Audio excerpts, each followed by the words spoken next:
Ya kita tahulah suara Mbak Irma, tapi yang kita kedepankan kan masa depan ini bagaimana. Itu saya sudah langsung tanggapi secara personal kemarin.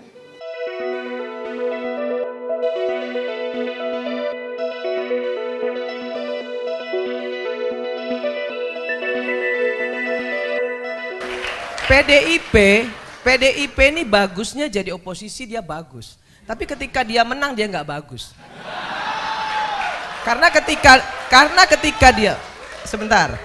ketika dia menang dia diam seperti kura-kura. Tapi ketika dia kalah baru dia menjadi betul-betul jadi wong cilik. Itu pendapat saya.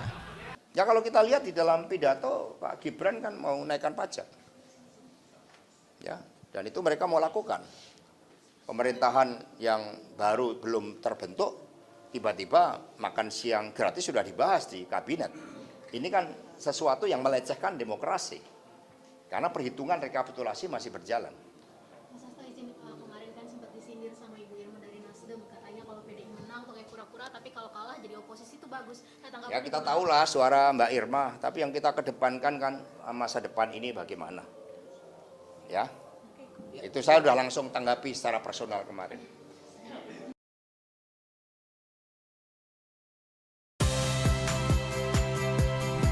Saya Audrey Chandra, saksikan program-program Kompas TV melalui siaran digital, pay TV, dan media streaming lainnya. Kompas TV, independen, terpercaya.